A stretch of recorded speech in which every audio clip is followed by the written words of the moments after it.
To Be or Not to Be by Kurt Vonnegut. Everything was perfectly swell. There were no prisons, no slums, no insane asylums, no cripples, no poverty, no wars. All diseases were conquered, so was old age. Death, barring accidents, was an adventure for volunteers.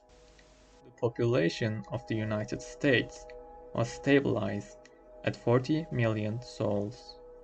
One bright morning, in the Chicago lying-in hospital, a man named Edward K. Welling Jr. waited for his wife to give birth. He was the only man waiting. Not many people were born a day anymore. Welling was 56, a mere stripling in a population whose average age was 129.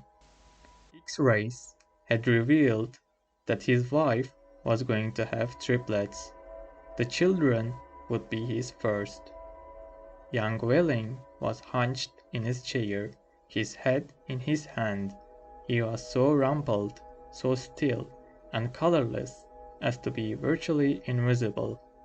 His camouflage was perfect, since the waiting room had a disorderly and demoralized air too.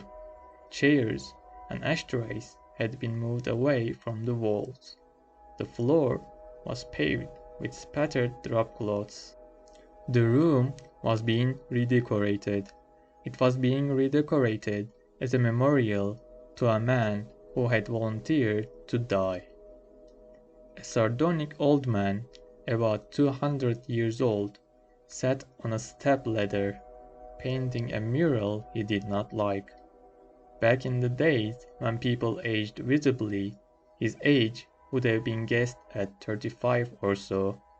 Aging had touched him that much before the cure for aging was found. The mural he was working on depicted a very neat garden. Man and woman in white, doctors and nurses, turned the soil, planted seedlings, sprayed bugs, spread fertilizer. Man and woman in purple uniforms pulled up weeds, cut down plants that were old and sickly, raked leaves, carried refuse to trash burners. Never, never, never, not even in medieval Holland nor old Japan, had the garden been more formal, been better tended. Every plant had all the loam, light, water, air, and nourishment it could use. A hospital orderly came down the corridor, singing under his breath a popular song. "If you don't like my kisses, honey, here's what I will do. I will go see a girl in purple. Kiss this sad world to the loo. If you don't want my lovin', why should I take up all this space? I will get off this old planet. Let some sweet baby have my place."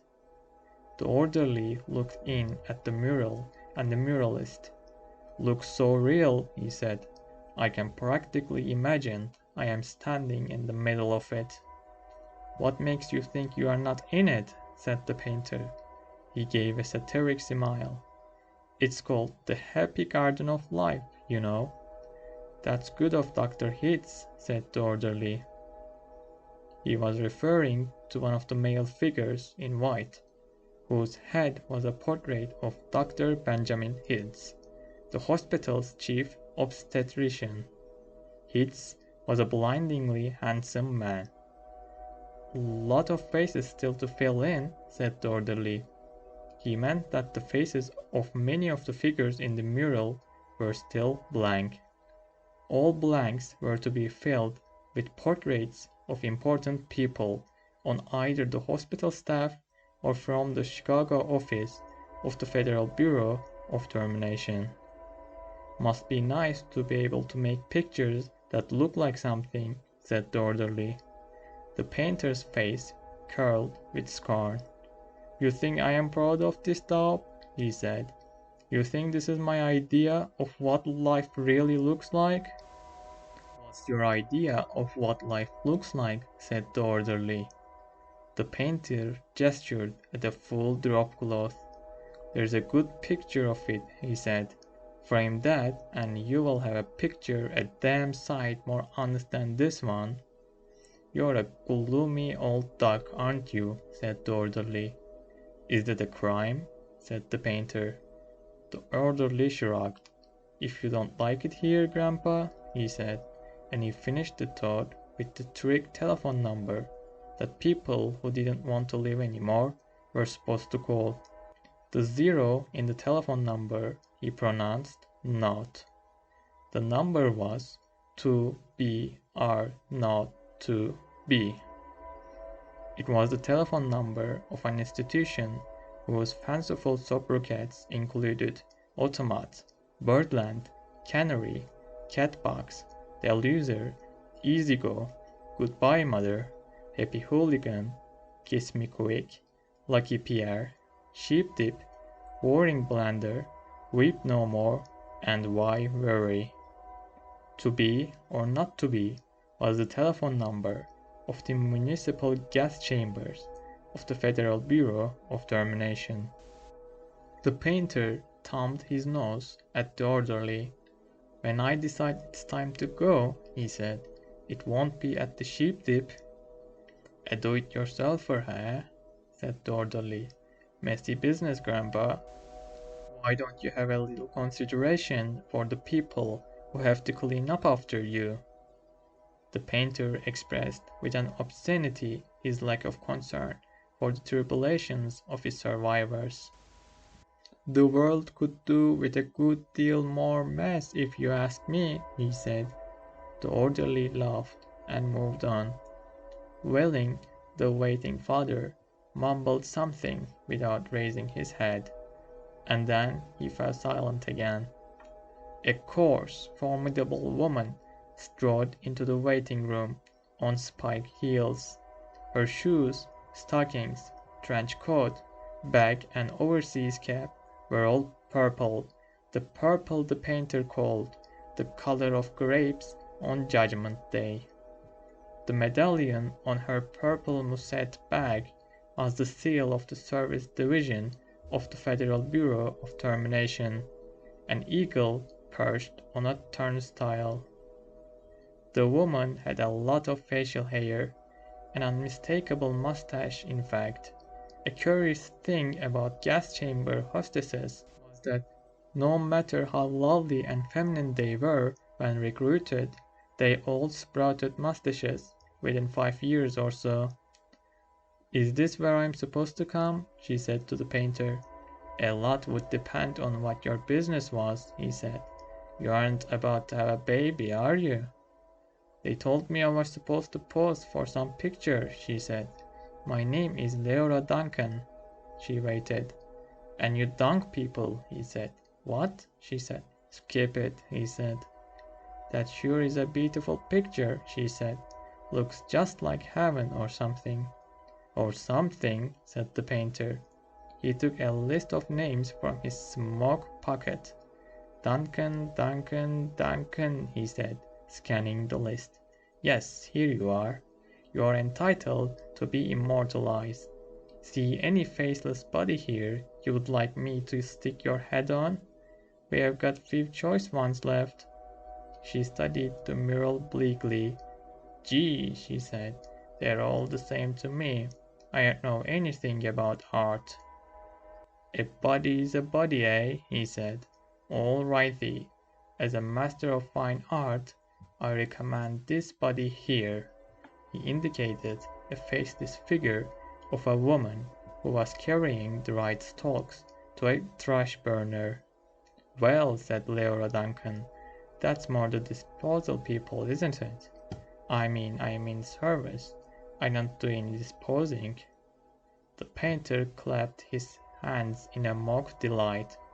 You say you don't know anything about art, and then you prove in the next breath that you know more about it than I do. Of course the sheave carrier is wrong for a hostess. A snipper, a pruner, that's more your line." He pointed to a figure in purple who was sawing a dead branch from an apple tree. "How about her?" he said. "You like her at all?" "Gosh," she said, and she blushed and became humble. That puts me right next to Dr. Hitz?" "That upsets you?" he said. "Good gravy, no," she said. It's just such an honor."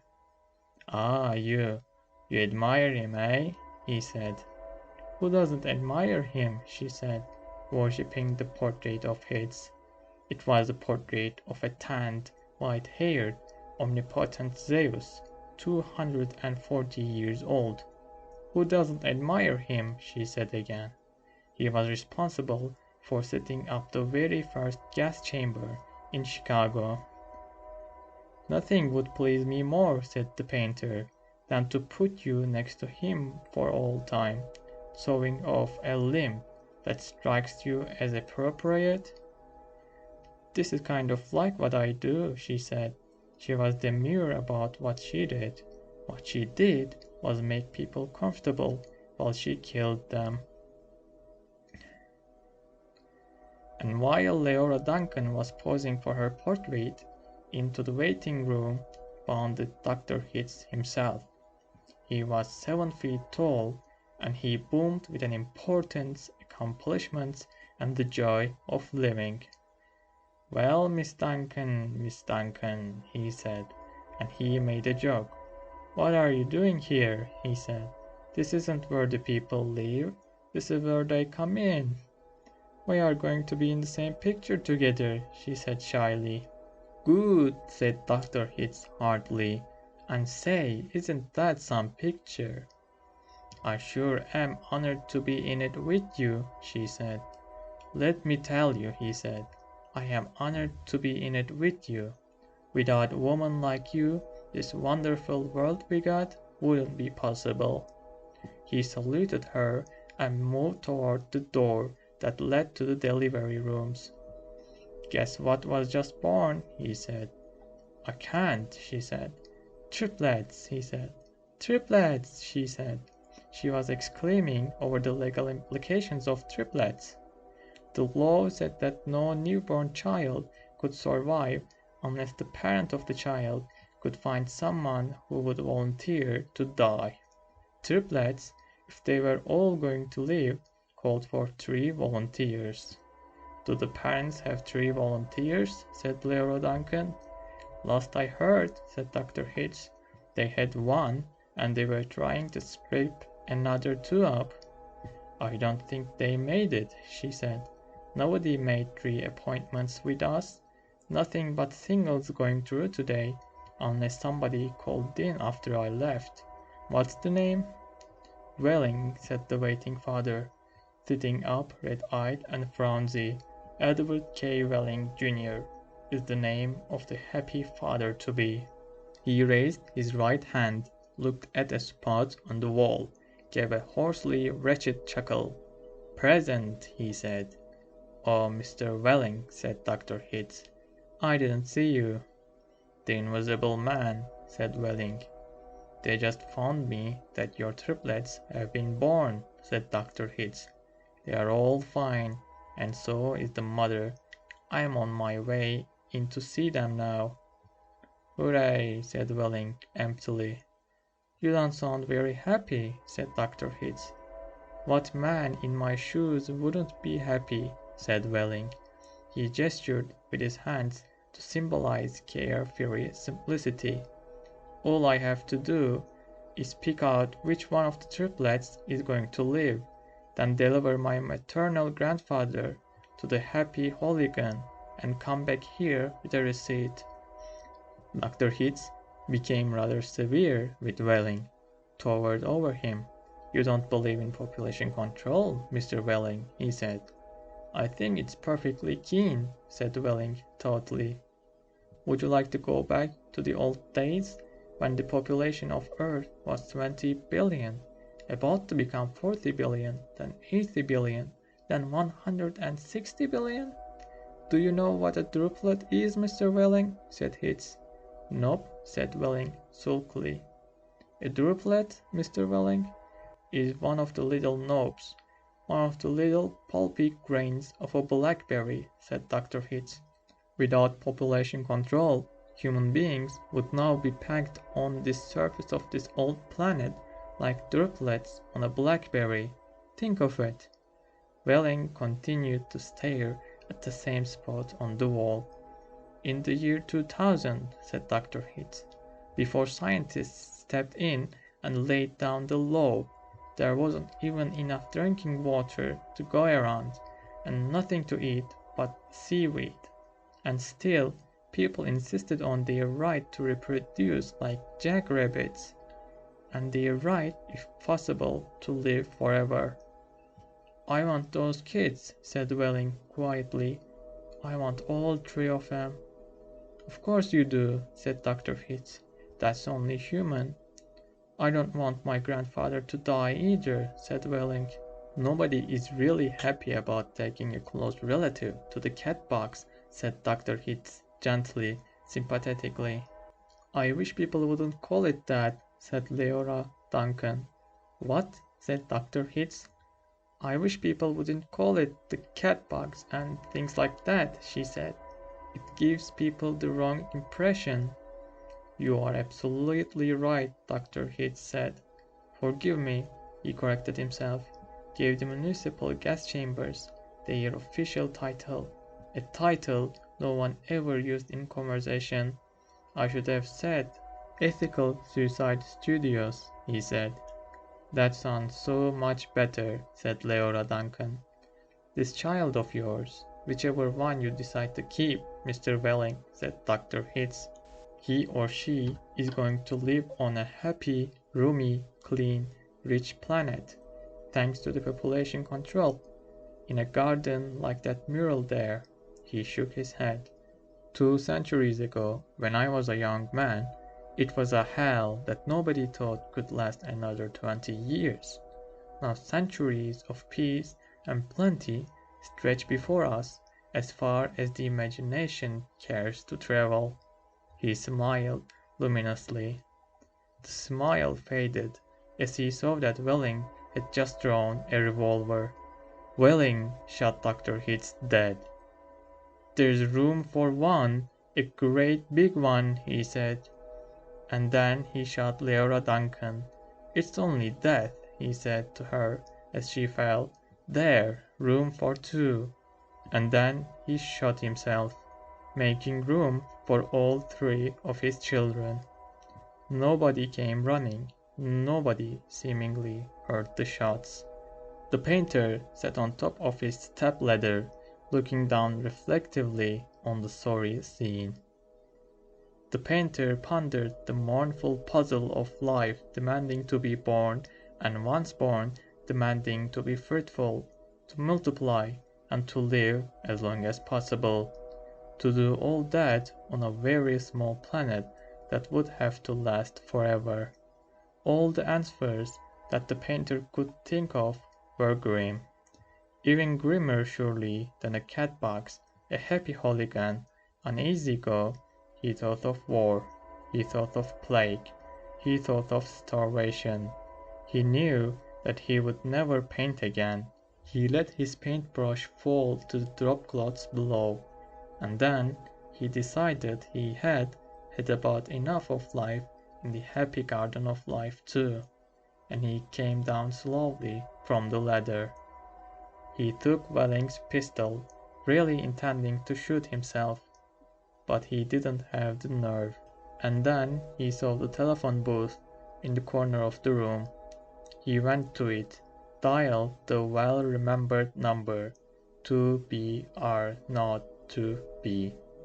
Federal Bureau of Termination, said the very warm voice of a hostess.